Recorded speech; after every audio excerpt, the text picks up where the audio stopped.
Enfrente tenemos ya otro tema titulado La problemática de la rotura del ligamento cruzado anterior en la mujer deportista, los 3 elementos. Un tema muy importante al cual se le está dando desde BAFI también mucha voz, y vamos a profundizar en él. Vamos a hacerlo a través del doctor Roberto Seijas Vázquez. Él es cirujano ortopédico de la Fundación Cugat. Es licenciado en Medicina y Cirugía por la Universidad de Barcelona, especialista en cirugía ortopédica y traumatología en el Hospital de la Vall d'Hebron de Barcelona, doctor por la Universidad Cardenal Herrera de Valencia, miembro de la Fundación García Cugat de Investigación Biomédica, miembro también del Comité de Deontología Médica del Colegio Oficial de Médicos de Barcelona y actualmente trabaja en el Instituto Cugat de Barcelona como experto en patología de rodilla y cadera. Él va a ser el encargado de moderar esta mesa, que nos complace muchísimo anunciar, porque va a contar con la participación de prestigiosos doctores como el doctor Pedro Guillén, el doctor Ramón Cugat y la doctora Patricia Núñez de Aisa. Cedemos la palabra, pues, al doctor Roberto Seijas Vázquez, que será el encargado de introducirnos tanto el tema como a los invitados. Ahora me dicen que le están colocando el micrófono, pues una cuestión de nada, de segundos, y que yo improvise un poco de aquella manera natural, como que no se nota, ¿no? Bueno, a todo esto, muy bien, agradecemos que en la planta de arriba hayan bajado un poco el volumen, porque ha habido momentos un poquito en los que nos costaba escuchar bien. No sé si va a servir para mucho, pero igual para el día de mañana lo podemos tener en cuenta. Bueno, pues vamos a dejarlos con Roberto Seijas Vázquez, que él va a ser el encargado de acercarnos a esta problemática tan importante en la carrera de una mujer deportista, la rotura del ligamento cruzado anterior. En los años 90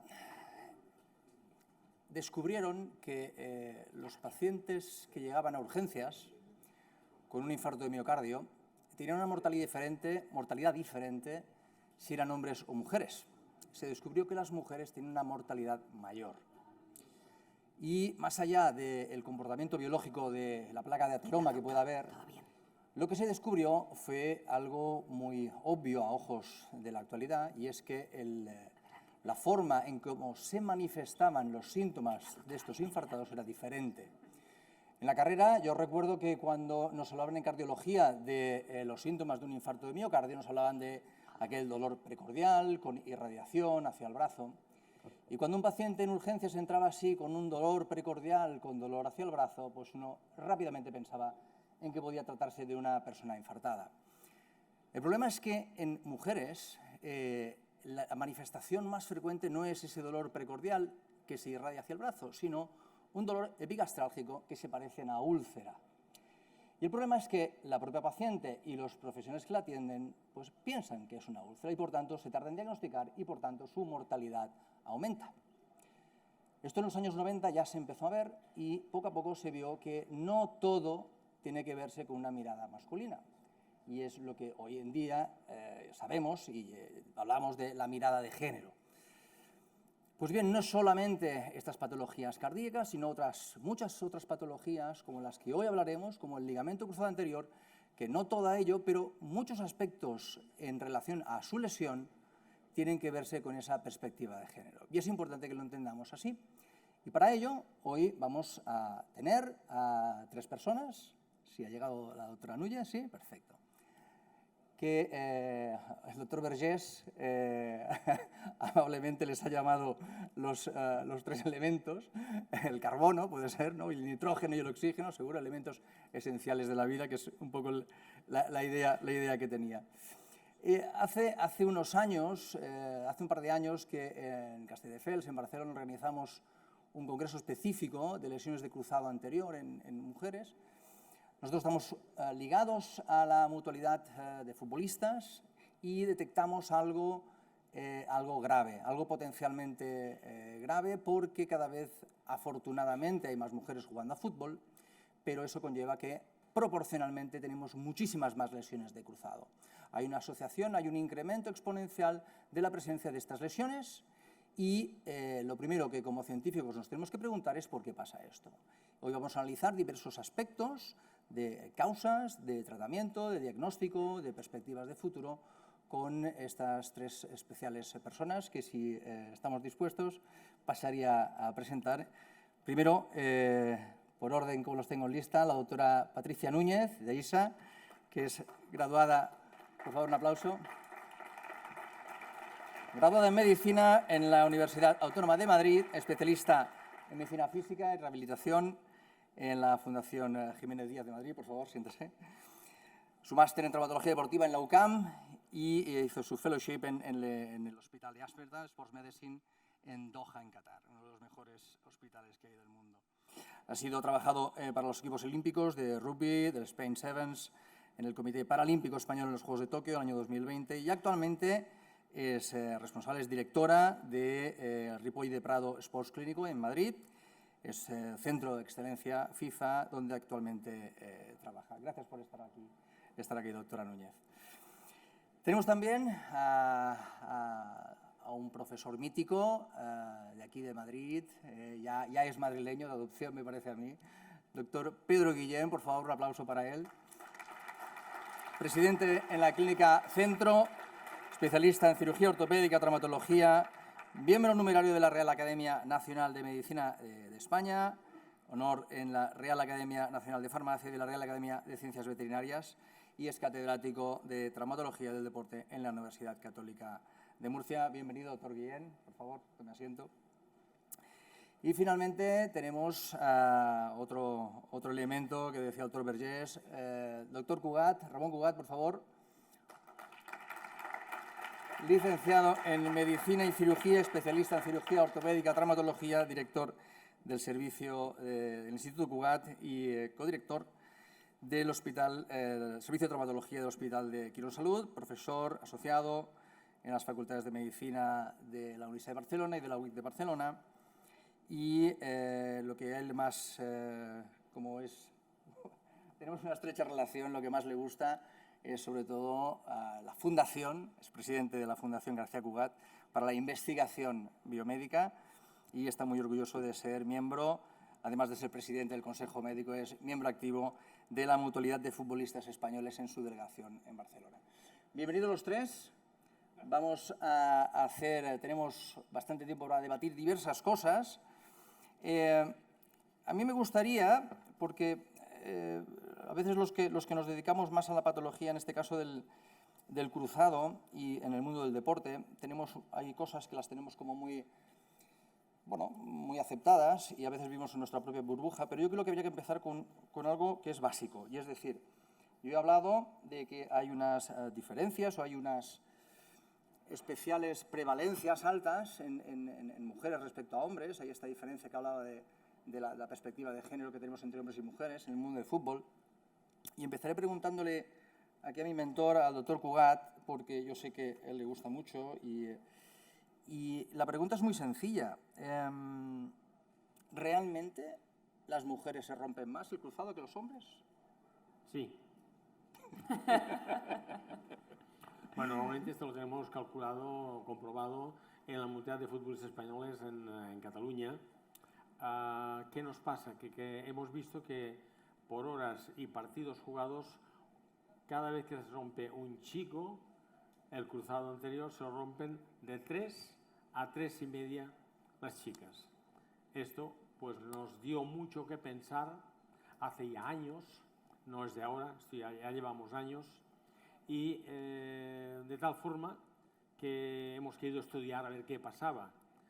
Y empezamos este año va a ser el tercero, para buscar gente del mundo, tenerlos en Barcelona un día y medio, para que discutamos, nos comentamos qué le puede pasar a la chica que se rompe más.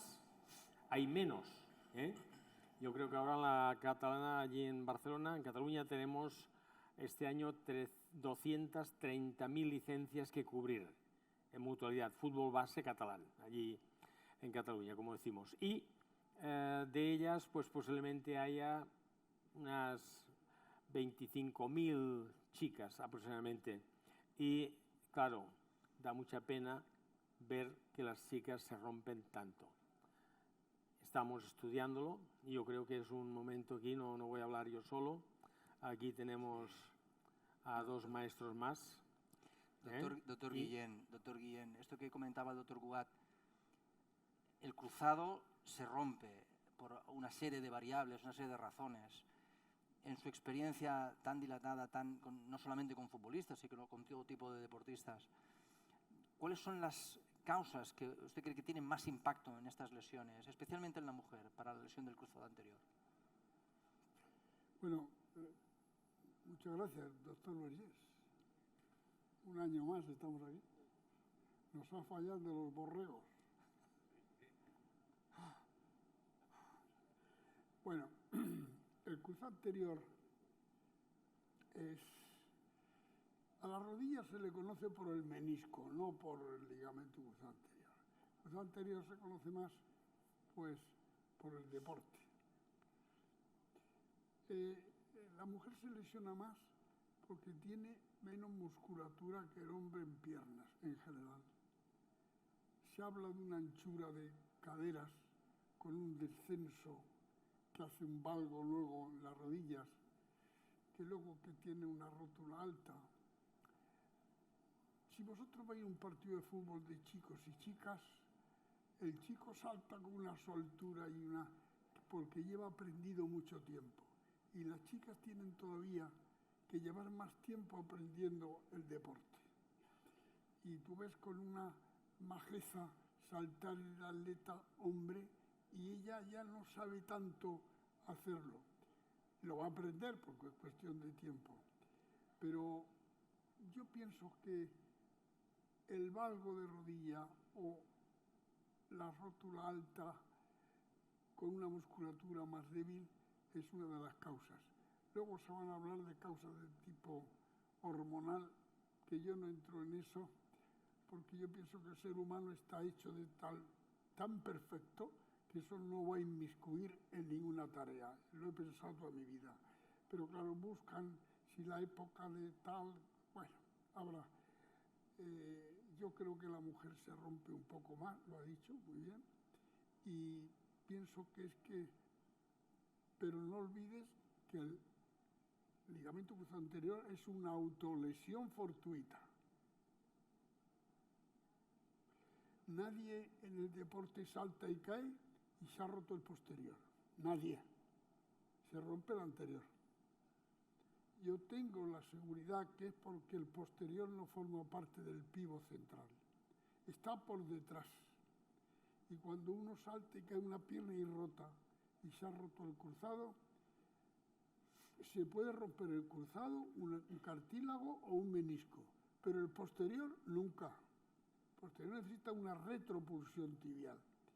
Pero esas son cosas que habrá que conocer o escribir, creo, Ramón, la verdadera historia del cruzado posterior, que está sin escribir.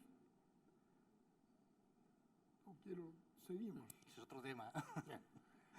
Doctora, esas causas que no quería entrar el doctor Guillén, esas causas hormonales o otras causas que cada vez vemos en más publicaciones, ¿no?, que apuntan, aunque no sean de una forma definitiva, ¿crees que tienen un papel importante en este tipo de lesiones? Bueno, sí que numerosos estudios han demostrado que la mayor cantidad, una cantidad más elevada de estrógenos, que en el caso de la mujer obviamente es mayor, aunque cambia durante el ciclo del mes, produce una laxitud ligamentosa mayor y eso podría estar claramente relacionado con una mayor propensión a poder romperse el cruzado anterior, claramente. Creo que hace poco estuvimos con el doctor en Boston y en el Congreso de la FIFA y hablaban sobre esto muchísimo, sobre la mujer en el fútbol, etcétera. Y me gustó mucho escuchar cómo hacían hincapié, más que en las diferencias que pueden ser biomecánicas, hormonales, etcétera, entre hombres y mujeres, hacían mucho hincapié también en el tipo de vida que llevan los hombres y las mujeres por detrás del deporte.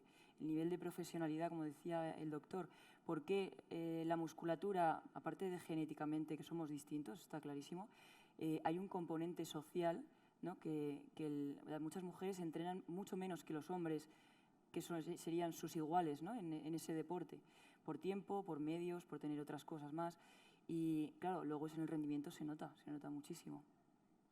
Hace poco me comentaban de un club que había en Cataluña, me explicaban los horarios que había de los diferentes equipos en el mismo club. Primer equipo, 10 de la mañana, de 10 a 12, segundo equipo, siguiente, juvenil, y cuando llegabas a las 9, 10 de la noche era cuando entrenaba el primer equipo femenino. Y me hablaban en ese sentido de que muy posiblemente el primer equipo era profesional y muy posiblemente ese equipo femenino no podía llegar a ser profesional. Y sus horarios venían condicionados porque tenían que trabajar, muchas de las chicas trabajaban y estudiaban y además entrenaban. Por tanto, el nivel de exigencia que les estamos pidiendo no puede ser el mismo cuando el esfuerzo no es el mismo. Por tanto, le estamos sometiendo a un estrés. En algunos deportes, como por ejemplo, yo he conocido el rugby más de dentro. El rugby tiene dos modalidades que son como si fueran dos deportes absolutamente diferentes, el rugby 15 y el rugby 7, que es la modalidad olímpica. Los hombres que están en la selección absoluta de rugby 7, en el equipo olímpico, no juegan a rugby 15 con la selección. No, son dos equipos completamente diferentes. Las mujeres, en cambio, hay muchas mujeres que juegan tanto en el absoluto de 15 como en el absoluto de 7. Ya te digo que ya solo el nombre indique la cantidad de jugadores que hay dentro del campo, 7 a 15, con lo cual, aunque sea rugby, son dos modalidades que necesitan un tipo de entrenamiento y de cuerpo atlético muy distinto. Y eso en los hombres no pasa y las mujeres, por ejemplo, sí. Es decir, estaríamos detrás de una serie de variables culturales y sociosanitarias, de hecho sería, más que eso, de ahí derivaría lo que decía el doctor Guillén, ese grupo muscular que se va a mejorar si tienen tiempo de entrenar. Claro, pues decía el doctor, yo creo que llegarán las mujeres también a ese nivel gracias a que poco a poco se van invirtiendo más medios y las mujeres se pueden ir profesionalizando más. Se comentaba, el doctor Guillén ha apuntado esas formas, esos ejes, los ejes, ese valgo fisiológico, esa anchura en la pelvis. Doctor Guillén, ¿cómo actúa desde el punto de vista mecánico? ¿Cómo influye esa mecánica en esa fisiopatología de la lesión del cruzado? Claro, es que el ligamento cruzado anterior, si lo ponemos de distal a proximal, cuando debía ser al revés, pero siempre lo describimos mal, puesto que en la anatomía se describe de proximal a distal. Pero bueno, entonces el cruzado anterior, desde el platillo tibial, se dirige hacia arriba, atrás y afuera. Arriba, atrás y afuera. Eso hace que el valgo lo tolere mal, el varo lo tolera mejor. Eso se conoce hace mucho tiempo. Claro, si además de ese valgo hay una rotación con un leve, yo diría que apertura de la cara externa, hace que estalle. O sea, el cruzado anterior, yo no digo que no tenga vasos y no pueda contribuir a cicatrizar, pero la cicatrización la hace mal. El cruzado se va a romper porque está en el eje anterior, está por delante del eje de rodilla y por detrás. Está por delante y por detrás, por tanto va a participar del movimiento flexión, valgo, extensión y demás. Sin embargo, el que esté solo por detrás no va a tener ningún daño en una caída. De ahí que nadie tiene en la caída de un salto en apoyo monopodal, como se describe clásicamente, un cruzado posterior roto. Tiene el anterior, tiene un menisco y tiene el cartílago, porque va a los dos planos, pasa por detrás del eje y por delante del eje. Y sin embargo el posterior está siempre por detrás del eje. Y al estar en los dos sitios, en cuanto tú haces el valgo, puede que hay autores que dicen que el canto superointerno del cóndilo femoral degüella a la formación, pero yo pienso que el valgo rotación externa es el que más va a ser, y como la mujer está más acostumbrada a los rompe, pienso que sí. Y, doctor Cugat, de esas variables que hemos ido hablando, ¿cuál crees que es la que puede tener más peso o cuál crees en la que podemos influenciar más en las preparaciones de estos jugadores y estas jugadoras? En primer lugar, tenemos que pensar que el hombre y la mujer somos diferentes. La mujer tiene una potencia y un volumen muscular menos que el hombre. Luego hay que ver que la rodilla de la mujer, el cóndilo, es más pequeño. El ligamento cruzado de la mujer es más corto que el del hombre. Luego, aparte, si hacemos un corte perpendicular al eje, veremos que la masa del cruzado es más pequeña. Todo eso ya son factores algo negativos. Luego, como el profesor don Pedro Guillén nos decía, la anatomía de la pelvis, la rotación más bien que hay del fémur a nivel de cadera. Luego hay una varización, es menos valga.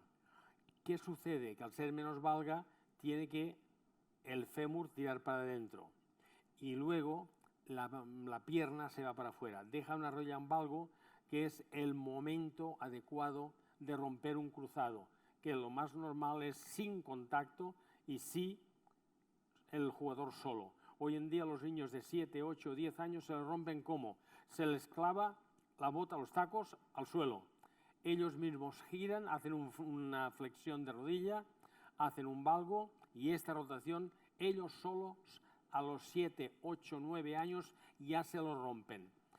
Las chicas, lógicamente, más. ¿Y qué hemos visto?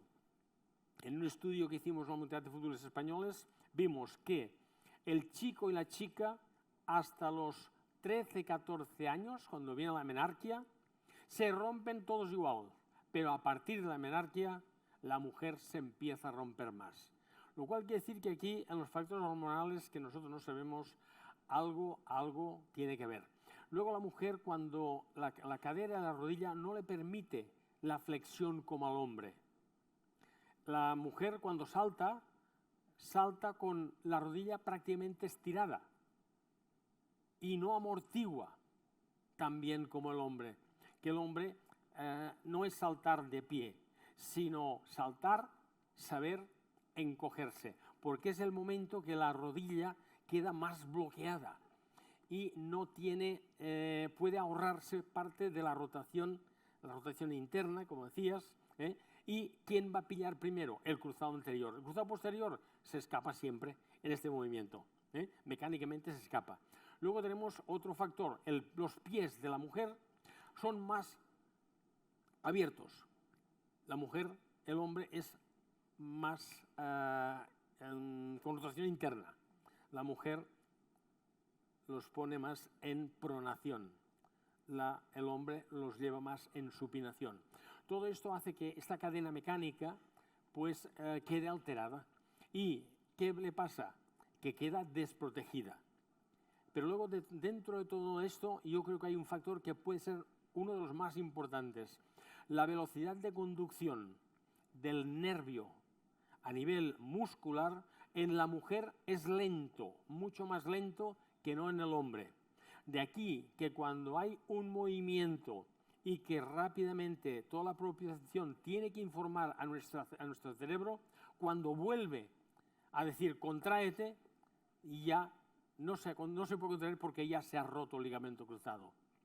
Porque hay una tardanza, hay un lapso de tiempo que no contrae, porque en sí, ¿quién aguanta? La estabilización dinámica de la rodilla solo es el músculo, porque el ligamento es estático, como la cápsula, los meniscos, la formación del hueso. Pero normalmente de aquí que lo que hoy en día están haciendo, trabajando mucho hincapié en que hay que enseñar a saltar a la chica. A la mujer hay que enseñarle cómo saltar, pero cómo caer. Porque ya la mujer siempre, al ser valga, pues te cae hacia adentro. Y el de llevar hacia adentro, normalmente, ¿qué te conlleva? Esta caída así, que la rodilla ya se va hacia la fase de rotura. Por esto, yo creo que son muchos factores. Es multifactorial. Pero es el anatómico, es el fisiológico, es el funcional y, sobre todo, la biomecánica que nos queda alterada, tal como nos decía el profesor Pedro Guillén, se altera. Pero ya digo, hay un sinfín de factores desde el punto de vista anatómicos. El hombre tiene la masa grasa es menor en el hombre. De mí es menos que no la mujer. La mujer tiene más. Todos estos son los factores en sí, diríamos, negativos, pero sobre todo que la falta de fuerza y la falta de velocidad de transmisión a nivel sensorial que mande la receta para que se nos aguante la rodilla, toda esta serie de factores son los que realmente creo que crean más problemas. Luego, en la fase del ciclo menstrual, pues algo debe tener, porque aquí juegan tanto la progesterona, la testosterona y los estrógenos. Pero, amigo, ¿cuándo suben y bajan en el ciclo? Y luego hay muchas variables de ciclo. Y aquí yo creo que está la gran dificultad, y lo único que se conoce, yo creo, hoy en día a nivel hormonal es el trabajo que hace la progesterona sobre la testosterona y la testosterona sobre los estrógenos. Yo creo que es lo único que se puede decir hoy en día científicamente, y lo demás, que el humor, que el comportamiento, que todo viene derivado de esta fase hormonal, sí, pero la visión, el estar atento o estar despreocupado, todo esto son factores hormonales, pero se cree, pero nadie lo puede certificar. Yo creo que nos falta mucho estudio. Es decir, sabiendo que hay una correlación hormonal, seguramente lo que desconocemos todavía es si esa correlación con las lesiones es producto directo de la acción hormonal sobre el tendón o a través de un mecanismo indirecto, a través del desarrollo muscular, ¿no? O sea, en ese punto, doctora, sabiendo que, como apuntaba antes el doctor Guillén, que la potencia muscular, el tono muscular es esencial, desde el punto de vista preventivo, desde el punto de vista antes de que se lesionen estos jugadores, estas jugadoras, ¿cómo podemos ayudar a estas deportistas por lo menos a intentar reducir esa tasa de lesiones? ¿Cómo podemos hacer desde el punto de vista de preparación? En realidad no tendría que ser tan difícil, en el sentido de que, como bien ha dicho el doctor Cugat, el entrenamiento neuromuscular es algo que se puede llevar a cabo. Entonces, es algo que en los entrenamientos de las mujeres podemos implementar para que esa velocidad de conducción sea mayor y así esa velocidad de respuesta pueda ser mejor frente a un movimiento que puede causar un daño tan importante en la rodilla como puede ser la rotura del ligamento cruzado anterior. Esos entrenamientos hasta hace poco se conocían relativamente menos, ahora ya se están poniendo más de moda, por así decirlo, pero tienen su base en esto que explicaba el doctor y que es crucial, sobre todo también en las mujeres y también en los hombres después, por ejemplo, cuando se han roto el cruzado, en la fase de la rehabilitación. Ese entrenamiento neuromuscular propioceptivo es fundamental para luego que el retorno al deporte sea mejor. Y luego, por supuesto, el entrenamiento de la potencia y de la masa muscular, que eso al final es, pues a lo mejor echarle más horas. Claro, cuestión de horas, lo que apuntamos antes, ¿no? Que hay una correlación entre el número de horas y el número de lesiones, ¿no? Ramón. No, hay un dato curioso que normalmente cuando se rompe un cruzado en la mujer es normalmente en no contacto con flexo, valgo y rotación. La rotación interna y externa de la mujer es más amplia que la del chico también. Y luego hay un factor importante porque uno de los elementos que hace romper el cruzado a la mujer es el desequilibrio de potencia entre el cuádriceps, que tiene más potencia, y menos el isquio. Normalmente se trabaja más o tiene más potencia de entrada la mujer en cuádriceps que en isquio. Y como el cuádriceps tira, ¿qué hace al tirar? Tira la tibia para adelante, que es a la cuarta fase de la caída: flexo, valgo, rotación y traslación anterior de tibia. Y por esto dicen que hay que trabajar más los isquios en la mujer porque son más débiles que no en el hombre. detalles que Vamos van al mismo- surgiendo cada vez que vamos trabajando, viendo, estudiando, pues vamos viendo estas cositas. Ya digo, esto es un dato muy curioso en la mutualidad de futbolistas, que veías que los cruzados se rompían igual, los niños y niñas alrededor de hasta los 13 años igual, pero cuando tenían la menarquia, las chicas se disparaban. A partir de los 14 años. En este punto es la pregunta, es decir, la culpa de alguna manera se la podemos achacar a las hormonas o al crecimiento muscular que hacen diferentes estos chicos, estas chicas. No lo sabemos. Es la gran pregunta, ¿no? Desarrollan los niños mucho más rápido, con mucha más potencia, y ellas no tanto, porque a lo mejor no tienen un programa más adecuado para hacer este desarrollo, ¿no? A masa muscular. Yo creo que esto podría ser porque los niños y niñas pequeños se lo rompen ellos solos solamente clavando la bota en el césped artificial no regado, que es otro factor. Elementos que no hemos hablado hasta ahora. Tipo de calzado, tipo de bota, tipo de taco, Exacto. tipo de césped, humedad del césped, césped natural. Doctor Guillén, ¿qué opina de esto? No queremos hablar mal de ninguna marca de bota, que si no nos comen, ¿eh? Ramón va a recordar cuando decían que el cuádriceps en rotación interna es el que rompe el ligamento cruzado anterior. Y si tuviera un cuádriceps más pequeño, ¿verdad? Pero bueno. Mira, yo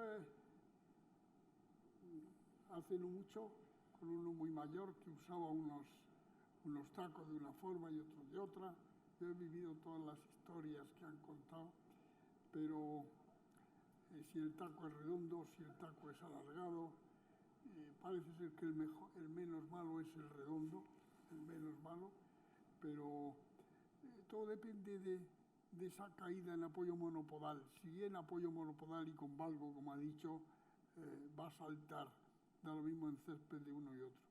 Nosotros que vemos mucho fútbol 7 o fútbol 5 o fútbol sala, el fútbol sala, como ciertos deportes que son mucho más rápidos que el fútbol 11. Y esos deportistas se lesionan de distinta forma. Los he visto, pero el mecanismo lesional de que el césped sea de una forma o de otra, mira, yo he visto un césped buenísimo y se rompió, y días antes en uno con barro. Yo creo que es el atleta que se rompe y no el medio en que está. El medio en que está es el que es, y ellos saben, ten en cuenta que ellos son profesionales de saber cómo es el césped. Si ellos lo han tocado, le ha dicho el míster y todo el mundo le dice, oye, mira, ten cuidado. Y él vaya... lo que pasa es que el ser humano no hacemos dos cosas.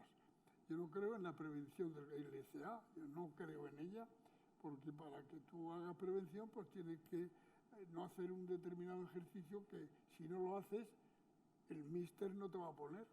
Todo esto se sabe. O sea, yo pienso que ellos saben muy bien el césped en qué está y lo que es. Que luego ha habido algunos perjudiciales, pues sí, pero estos chicos tienen mucha preparación y muchos técnicos a su alrededor para que le digan mil cosas, y luego al final les rompe, como ha dicho Ramón, esa situación de flexión valgo rotación externa del pie, y entonces, y en ese valgo es porque se rompe con el cruzado anterior el menisco externo más que el interno, cosa que O'Donoghue, el hombre, pues dijo que no, pero bueno, se rompe más el cruzado, el menisco externo en la fase aguda y el menisco interno en la fase crónica del LCA. Pero, insisto, yo he visto todos los céspedes y he visto romperse hasta un boxeador. Fíjate, un boxeador, Pedro, le operé de una... ¿Y cómo explicas tú que el atleta se rompe en un combate? Se resbalan, caen. Ellos saben muy bien cuándo se rompen. Y además cuando salen y se rompen, lo saben. Lo dicen. Yo se me ha roto algo, he notado un clac. Y cuando tenemos una sospecha de una lesión de cruzado, método diagnóstico, ¿qué es lo que hacemos para diagnosticar un cruzado? Profesor. Bueno, me alegra la pregunta. Mira a dónde está el mundo de hoy. ¿Sabéis que todas las artrosis de los animales de laboratorio del mundo, se hacen cortando el cruzado anterior? Es decir, yo he cortado el cruzado anterior solo en ratones, mi hija Marta y yo. He cortado el menisco y el ligamento. Lo he traído porque tiene mucha gracia lo que vais a ver de hoy mismo, buscando, porque por un trabajo que teníamos nos obligan a que hiciéramos en animales grandes la rotura del cruzado anterior, no en pequeños. Y he buscado, y hay múltiples publicaciones de cómo se rompe el cruzado anterior, tanto en ovejas como en cabras. Es decir, hay miles de laboratorios en el mundo rompiendo el cruzado y creando artrosis. Y la historia es como cuento. Si yo le corto el cruzado anterior a un ratón, a las 6 semanas tiene una artrosis enorme. He dicho 6 semanas, viven 28 semanas. Y el tratamiento lo hacemos desde esa 6ª semana o 4ª semana hasta las que sean. Pero estos animales, no hay ningún trabajo que me diga a qué edad es artrósico. Y ese trabajo mismo que él habrá visto, es decir, el cruzado anterior hay que operarlo porque si no lo operas, eres toda tu vida viviendo de protección del cruzado anterior con la mente, porque sabes que si hace esto se rompe, y porque si no es artrógeno en todos los mamíferos que hay. Es artrógeno. Y si le añade el menisco es más artrógeno. Por tanto, el menisco, el ligamento cruzado anterior, el gol estándar es la cirugía. Punto. Y no hay que discutir eso. ¿Y cómo lo diagnosticamos? ¿Cómo se diagnostica un ligamento cruzado anterior, Ramón? Normalmente el que lo diagnostica no es el médico. El que lo diagnostica es el paciente. Porque te lo explica todo. He saltado, me han desplazado y se me ha ido la rodilla. He girado y he notado un crack. No he podido seguir. Se me ha hinchado la rodilla. Me estaba duchando y ya tenía la rodilla hinchada. Te lo explica todo. Y yo, ya sabes, yo explico, hay un test que no he publicado nunca, que es decir, súbeme a la mesa mía, al despacho. Si tú subes aquí y te tiras al suelo, 80 o 90 centímetros, pero solo puedes apoyarte con un pie. ¿Con qué pie te apoyarías? Y siempre dicen lo mismo, no falla. Con el contrario, y dices, ¿y por qué no la otra? Porque no le tengo confianza, porque no me la noto que me vaya a aguantar o me duele. Son las 3 frases que te contestan. Con esto, luego le exploras, le miras, el varo, el valgo, pruebas meniscales, cajón anterior, pivot, etcétera, etcétera. Puedes coger cualquier artilugio que haya para, como los Genucoms, Genurobs, etcétera, etcétera, que bueno, te ayudan, no digo que no, pero a veces yo creo que con lo que te dice el paciente hay que pocos se equivocan. El paciente no se suele equivocar nunca, nunca. No sé si estás de acuerdo o no, porque él lo sabe todo. Ha notado el crack, algunos no lo notan, pero vaya, la sensación que tienen, que he perdido el control de la pierna, que no la puedo controlar, porque ya ha habido cortocircuito a nivel sensorial, o sea, te lo explican francamente bien.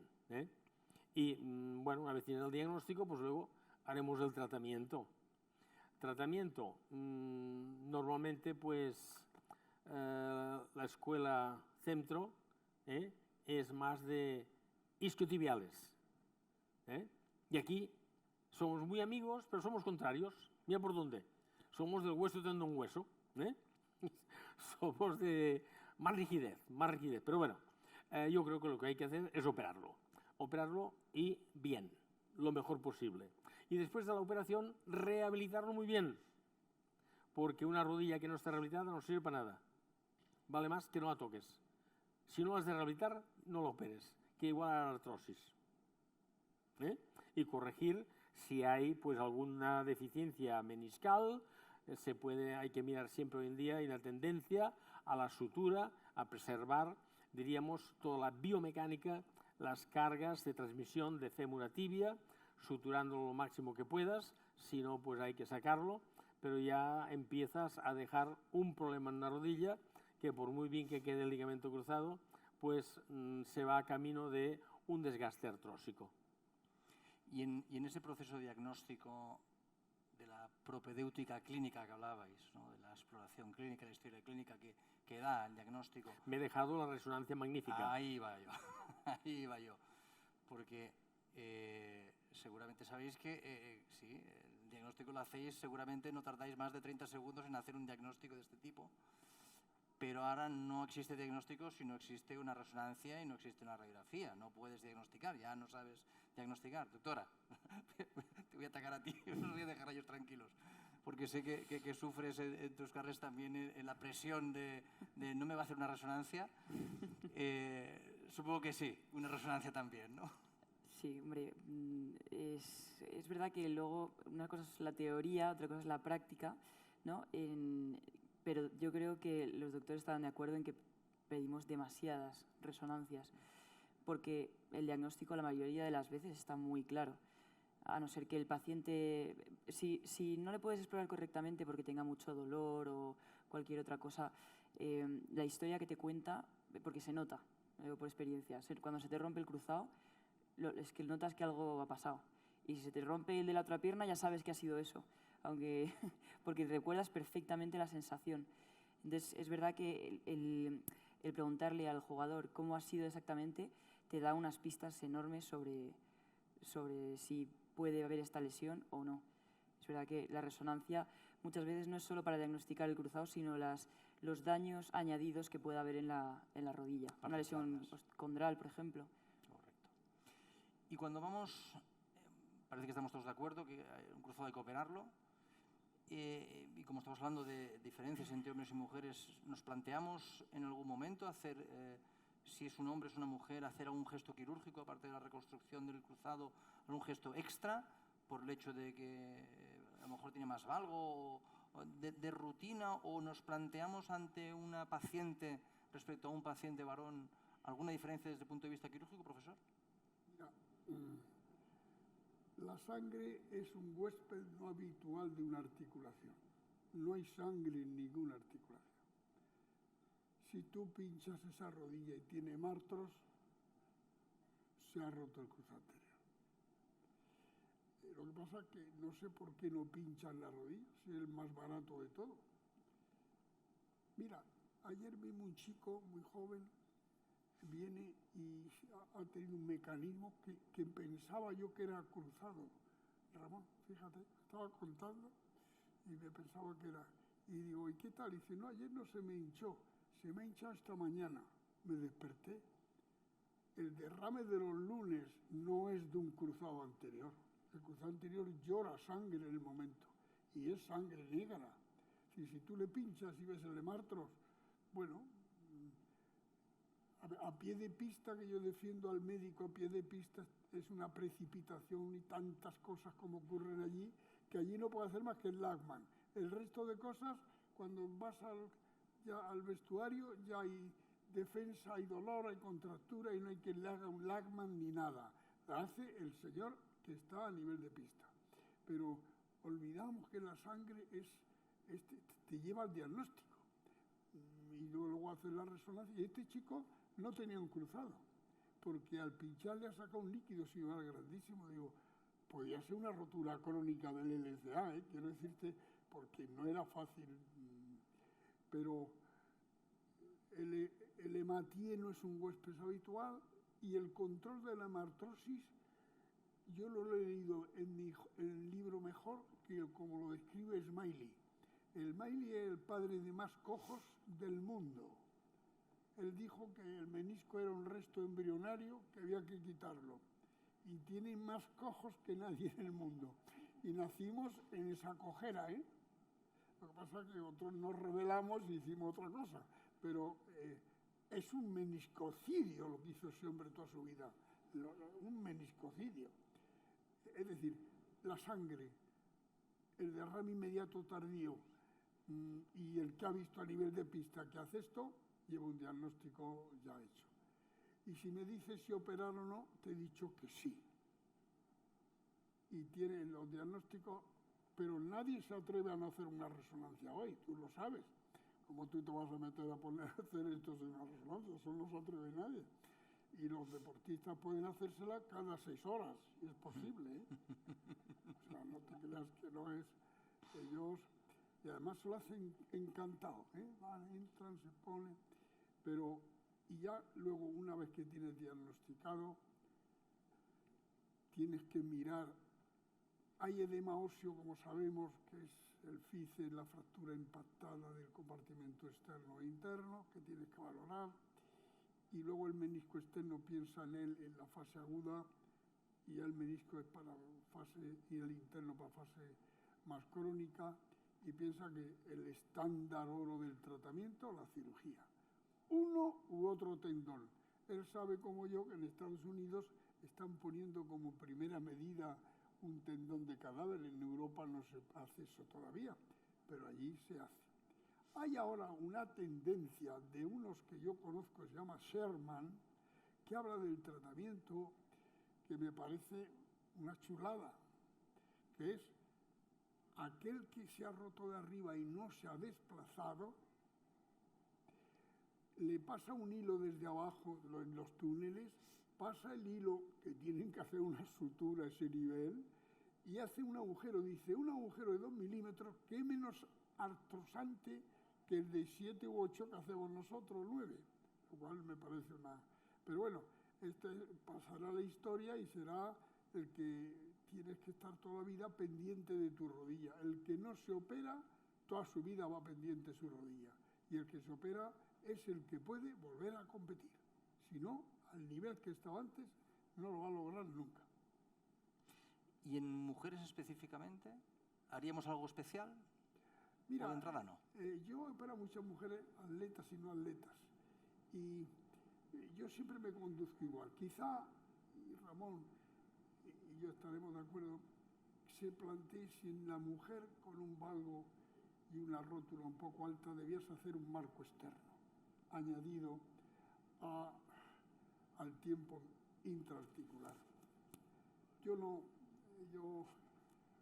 soy muy amante del marco externo, pero sé que debemos hacerlo en algunos casos. Si yo veo un menisco interno roto y me está fallando la esquina posterior externa, no lo dudo, ¿eh? Si a mí el PAPE, el punto del ángulo posterior externo, aquella zona muy compleja desde el punto de vista anatómico, me está fallando, porque fíjate que en la parte externa y posterior el menisco no es nadie. El menisco está, pues, se rompe ante el cruzado anterior que el menisco, porque el menisco se escapa, no es ni hermano que va ni primo de función de la cápsula. Sin embargo, el compartimento interno es hermano de función de la propia cápsula, y la suerte que corre el cuerno posterior la corre la cápsula y el ligamento. Sin embargo, en el externo no. Es decir, tú cuida la parte externa en la fase aguda, busca bien, porque te puede dar una rotura que te pase desapercibida. Y sin embargo, en la interna puede que no te ocurra casi nunca.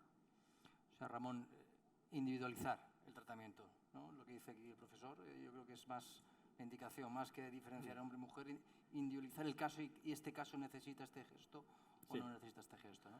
Totalmente de acuerdo. O sea, depende de la lesión que haya, vas a actuar o no. Nosotros normalmente a los futbolistas, cuando se rompen o te vienen por tercera o cuarta vez que se ha roto el cruzado, normalmente a estos sí que les añadimos un efecto de Lemer, le reforzamos la parte externa y nada más, ¿eh? Pero ha de ser de primeras, normalmente no.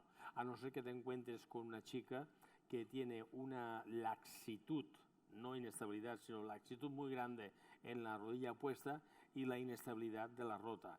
Entonces aquí una profesional te lo tienes que pensar en decir, no solamente haré el cruzado anterior, sino que también haré este refuerzo anterolateral. Pero no siempre. Creemos que cuando está indicado en un pivot normal y un Lachman normal, pues normalmente no. Si es un pivot 3 cruces, se va por los cerros, ya entonces sí que hay que pensar en ayudarle para que no haga una rotura que la pueden hacer con suma facilidad y más si es una chica que no un chico. Y en esta línea tenemos un paciente que se ha lesionado, se ha diagnosticado, se ha tratado, se ha operado, y ahora viene la segunda parte, es tanto más importante que la cirugía, ¿no? La recuperación de este paciente. Doctora, ¿cómo? Tan importante, he dicho. No, no estoy de acuerdo. No, eso, perdóname, no, si tú la cirugía no la haces bien, ya le puedes poner el mejor fisio del mundo. Evidentemente. Tú tienes que hacer los túneles perfectos. Perdóname cirugía. que te haya... No, pero también le digo, si una cirugía es excelente y no hay una buena readaptación... Ya, no, daba por supuesto que tiene que ser excelente la cirugía. Es que la cirugía mal da lo mismo que le entregues a la rehabilitadora mejor del mundo. No te va a hacer nada. Esto es como hacer una tortilla con una mala patata y un mal huevo. Va a salir malo seguro. Todavía no la he hecho, pero voy a aprender. Pues eso es fácil. Doctora, como íbamos diciendo, tenemos una excelente cirugía. Muy bien. ¿Qué hacemos con él? ¿Cómo lo recuperamos? ¿Cómo lo readaptamos?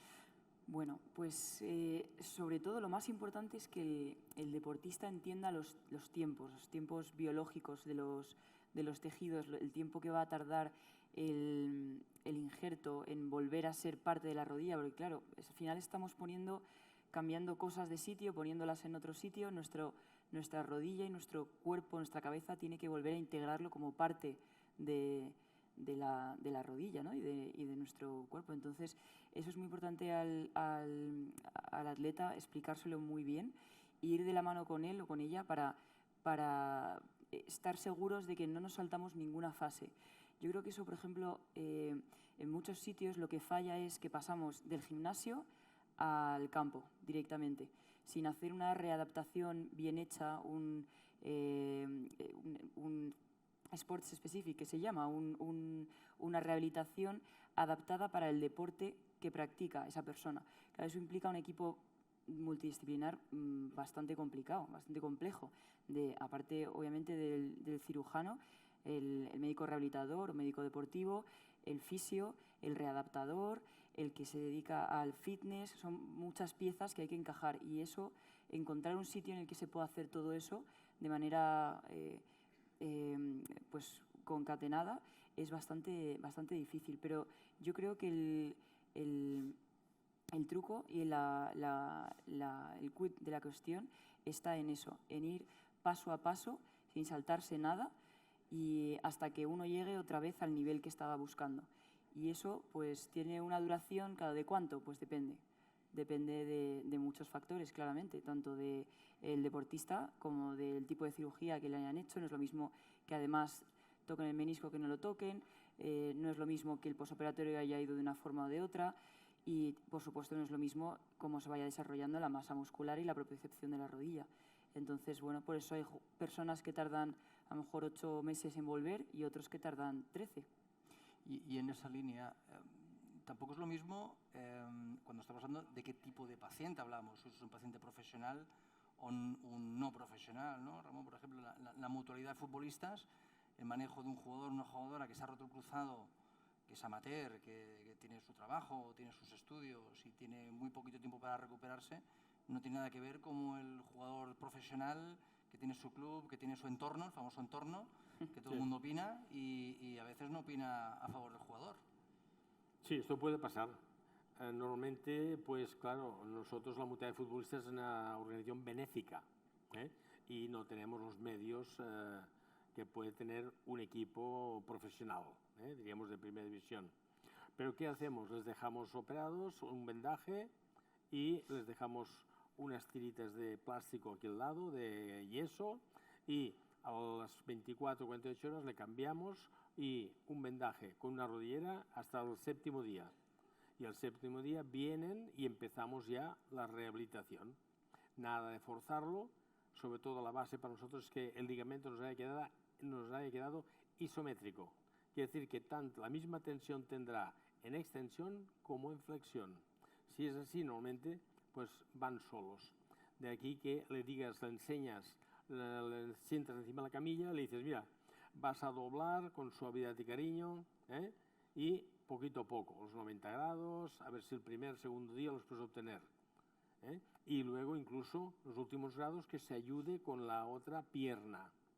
Y les vamos dando este movimiento y cada semana les vamos aumentando.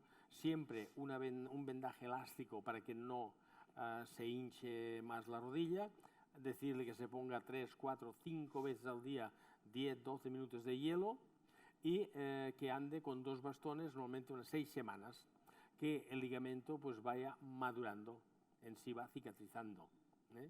Y cada 2 semanas, cada 10, cada 15 días, pues les vamos controlando hasta que realmente pues ya están haciendo cuádriceps, isquios, se les pide sobre todo tonificación de esto. Glúteo medio, esto ya se lo decimos más adelante para que vayan haciendo, y el core. Pero normalmente nosotros nos fijamos en cuádriceps e isquios, un buen control de estos y que la rodilla esté siempre seca, que no tenga líquido dentro. Y si no, más hielo y una venda elástica de estas compresivas. Normalmente lo que hacemos es esto, y lo que sí hemos visto, que se ha hecho un estudio en la mutua de futbolistas, que se hizo sobre, no sé si 2 o 3 mil ligamentos cruzados, que cuando se les daba de alta a los 11 meses, recaían muy pocos. Y cuando se les daba de alta entre 6 y 7 meses, había un 12-14% que se rompía. Lo cual decidimos que vayan envejeciendo. ¿Por qué? Porque la mayoría son amateurs y es muy diferente del profesional, que tienes 1 o 2 fisios como mínimo para aquel deportista, que tiene las Game Ready que quieras, que tiene las Normatec, que tiene todo lo que pueda haber en el mercado, lo que quieras. Entonces aquello ya es diferente y allí lo que tienes que hacer muy bien, coordinar con el 1, 2 o 3 fisios que va a controlar aquel jugador de fútbol. Y tú tienes que mandar. Y dices, esto quiero, esto no quiero. Porque si no, uno blanco, otro negro, otro marrón, otro negro, otro verde. Allí se arma un pitote. Y yo les digo siempre, trabajad manual. No trabajéis con máquinas a un futbolista profesional. ¿Por qué? Porque el fisioterapeuta sabe la presión que está poniendo y lo que trabaja el paciente. La máquina no sabe de esto.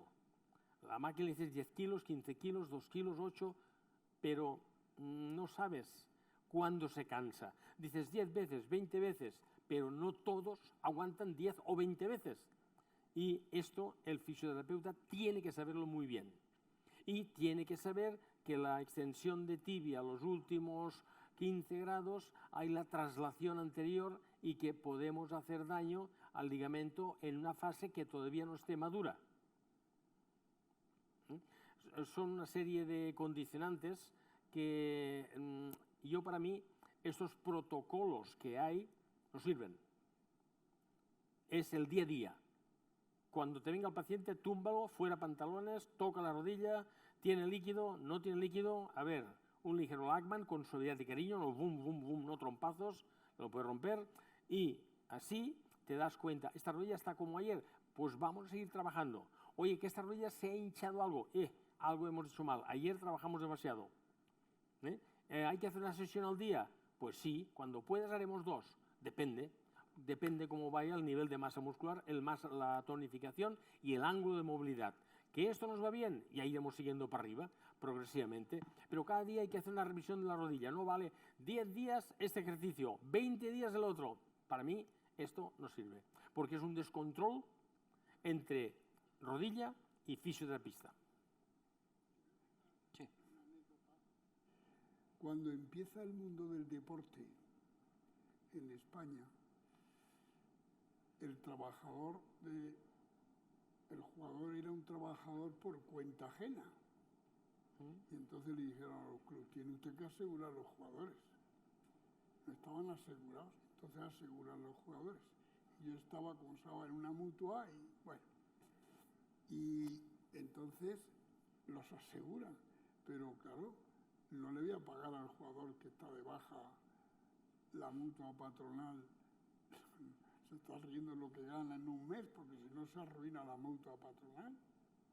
Tiene que pagarle lo que es el sueldo base tuyo y mío y de ese señor de enfrente. Aquello fue un problema que algún día contaremos detalles de eso, que fue, y dijeron, no señores, el señor como jugador de fútbol tiene que esto. Entonces los médicos que controlaban los clubes, que antes no lo controlaban, decir, lo controlo y los días de baja págamelo, y se van a la mutua y lo cobran. Pero bueno, esas son circunstancias.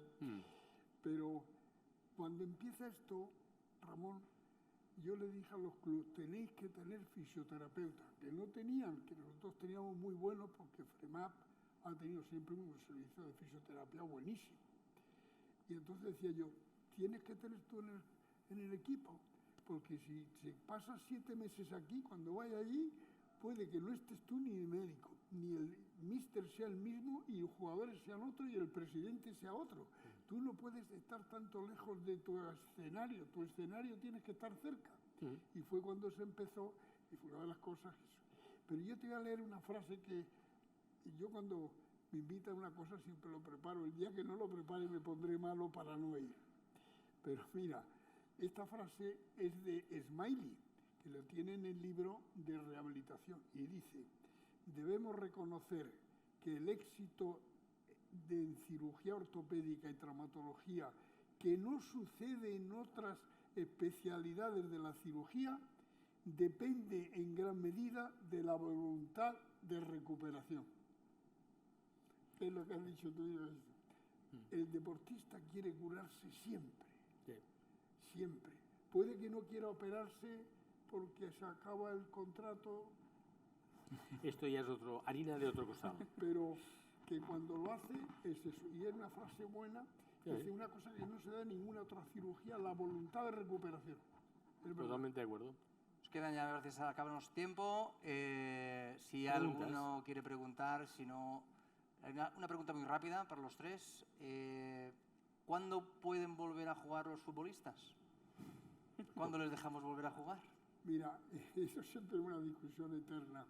Si tú no la tocas el menisco y no tiene ninguna otra y es una aislada de cruzado anterior y todo ha ido bien, puede que entre 7º mes puede competir. Tú puedes acelerar quizá en algún... Es que en el deporte hay mucho talento. Y si tiene mucho talento, es que un jugador con talento puede jugar lesionado. Y el talento, hay tantos talentos como oficios. Y el jugador tiene mucho talento, ese va a jugar casi cojo. Y el otro que necesita una preparación tan grande para poder jugar medianamente. Pero es esa fecha, más o menos, y si ya tocas tú otras estructuras, va a depender de la evolución. Sí, me parece que podemos dar por finalizada. Sí. ¿Hay alguna pregunta o no? Yo creo que sí. Estamos un poco fuera de tiempo. Si hay alguna pregunta alguna, indispensable. rápida. Igualmente aprovechamos para decir que todas las preguntas que os queden en el tintero podemos responderlas a través de nuestro mail de OAFI, si hay alguna cosa. Pero sí que quería agradecer, muchísimas gracias, doctor Pedro Guillén, desde la Clínica Centro, por estar con nosotros y sumarse un año más en el Congreso. Gracias al doctor Ramón Cugat, de la Fundación García Cugat. Muchísimas gracias. Y a Patricia Núñez de Aisa, también gracias por unirse a esta charla tan interesante sobre un tema tan significativo en la salud de la deportista mujer. Doctor Roberto Seijas Vázquez, muchas gracias también por su participación. Debo pedir que no abandone el escenario todavía porque hay una pequeña cosa. Sorpresa. Y por eso ya tenemos aquí al doctor Vergés. Atraco. Felicitaros porque ha sido, ha sido una masterclass, ¿no? Dijéramos aplaudirles, ¿no?